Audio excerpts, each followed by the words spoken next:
We are absolutely committed to development. I am absolutely committed to development. I sit here as someone who has sat on the board of ActionAid in the distant past. I've now been in politics 25 years. I sit here as someone who has family in the global south, and Guyana, until relatively recently, was the second poorest country in the Western Hemisphere. And over the course of my 25 years in politics, of course, I have visited many countries that find themselves needing development aid. And indeed, in the last year, I have visited certainly the continent of Africa on many occasions, more than any other foreign secretary in the first year in the job, having gone to Nigeria, South Africa, Tunisia, Egypt, Rwanda and the DRC. The decision that we made and is a decision to increase defence spending. I have said in the past, and I stand by that it would be wrong to assume that increases in defence spending do not also assist people, particularly facing conflict. And the war in Ukraine has cost the continent of Africa $7 billion.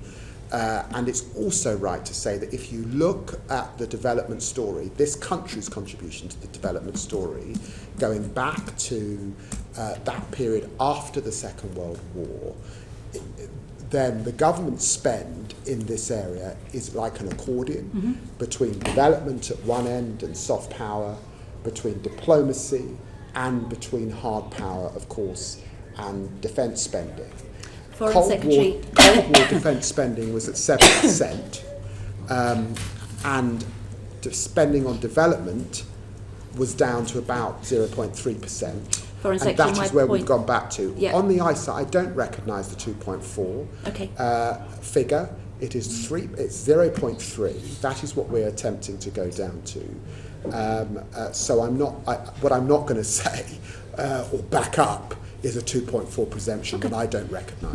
My point though was when you came into a reduced budget of 0.5, and you set out a very powerful vision. I mean, particularly your Kew Garden speech around climate, I thought was inspiring, and I was really excited by that. But then suddenly you're down to 0.3. So can you deliver your vision, or has your vision changed with that quite dramatic cut? And we understand the reasons why and we're not disputing the government's right to do that. I think that we are setting out a powerful vision, and we are absolutely not shrinking or diminishing our ambition for assistance. But it was always going to be the case that development needed reform. That's not just reform here in the United Kingdom, that's reform across the family of nations that we largely describe as the West, European powers that play an important role in the G7 effectively. That required reform. And clearly the UN system requires reform. I don't think anyone in this committee thinks that we're going to hit the SDGs in so many ways. We're certainly not going to meet zero hunger. They're predicated on the 5 Ps. Peace being one of them, we haven't got peace. The planet being another, actually climate has got worse. So on any analysis, we are in a reform place. Now clearly, changes to the United States posture on aid have forced that reform. And clearly, when you see Germany cutting humanitarian aid by 53%, Belgium cutting aid by 25% over 5 years, France cutting aid by 36%, Canada, the Netherlands, Sweden, Switzerland, the system requires reform. Now, had we been in government 3 or 4 years ago and leading that reform, I wish we were, but we were not. So we find ourselves in the place that we are, and we have to be responsive to what countries are saying to us. And in the trips that I have made to the continent of Africa, in the New Africa approach and the consultation that we have made, we have to hear the voice of African leaders. I was with President Ruto just 2 weeks ago. He's not raising development with me. In fact, when they do raise development, what they say is, we are sick of the ping pong that exists in Western democracies. One government comes in and takes one approach, another government comes in and takes a different approach. What we want, they say, is we want trade, we want investment, we want jobs, we want the same that you want in your poorest constituencies. That's what they say to us. So how have you reformed your vision in the last year? Well, we are reforming our vision. I've watched Baroness Chapman in front of you. You are aware that we are consulting at the moment. We do not want cliff edges, as happened under the last government. We're absolutely clear about that. So your vision We are doing a line the by same. line. We are doing a line by line.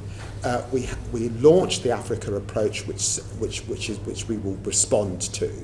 And on development, we've been absolutely clear about our commitments to Sudan, our commitments to Ukraine, our commitments to the occupied territories, but also our commitment to climate and to global health, particularly, that I would want to pull out. We'll come into all of those in this session, if that's okay.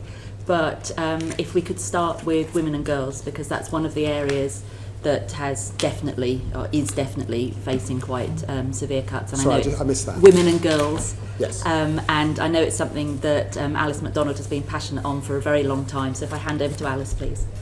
Thank you, Foreign Secretary. So recently it's been described that women's rights face a full-on assault due to UN and aid funding cuts, not just the UK, but more broadly. Last time you mentioned the cliff edges that we had before. We did see that women and girls were disproportionately affected by the cuts under the last Conservative government, and UN Women's already warned that 90% of women's rights organisations in conflict-affected countries have been affected.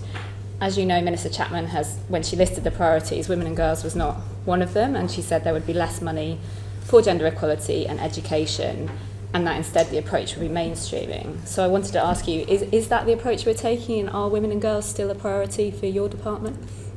Women and girls are a fundamental priority. Last week, I was in Syria. I was with poor women who are agricultural workers, and our aid is supporting them in their micro businesses. And that work must continue.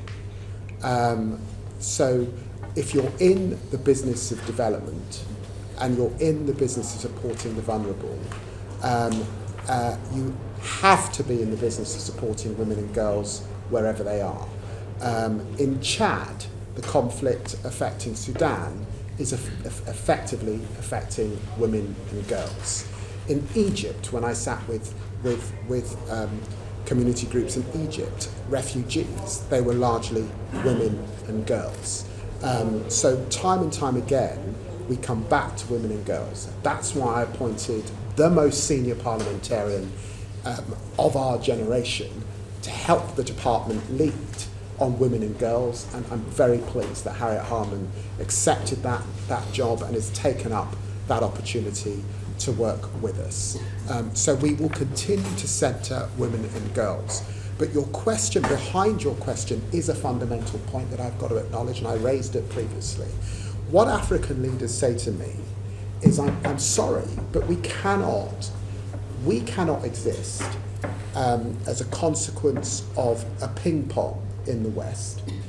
And you know, all this committee knows, that very sadly, and I do find it sad, because it's not my political position, equality issues at this time in our own democracies are contested. At this time, there will be people in our House of Commons or in the US chamber or in the Netherlands or other places who do not like, they would describe as woke, some of the decisions around rights. Hang on a minute, let me finish. Never heard a woman politician say that. No. So are you saying women politicians are saying don't prioritise women and girls? Well, so what are you saying? Can I urge the chair just to let me finish the point? Well, yes, but... Let me finish the point. All right, let's step back. I think the chair recognises that on the whole, the Republican Party, when in office, step back from commitments to reproductive health rights. 100%. You accept that.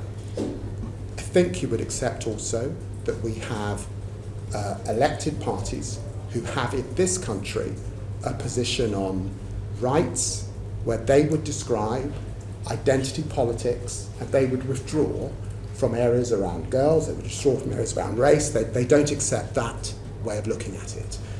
And the point is that leaders in the global south see this and we say we don't want to be at the mercy of aid decisions that are politically motivated in the West.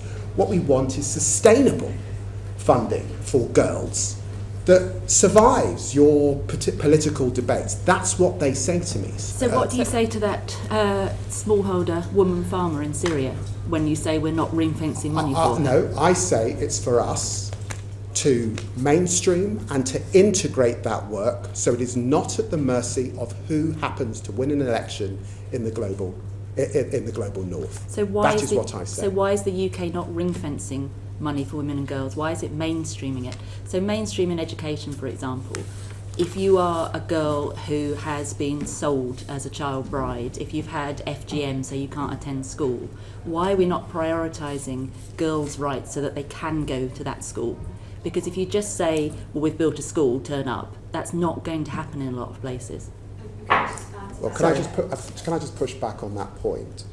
The appointment of Baroness Harman and Lord Collins representing the UK at the UN Commission for Status of Women, underlining our commitment to this gender, is not rolling back on women and girls.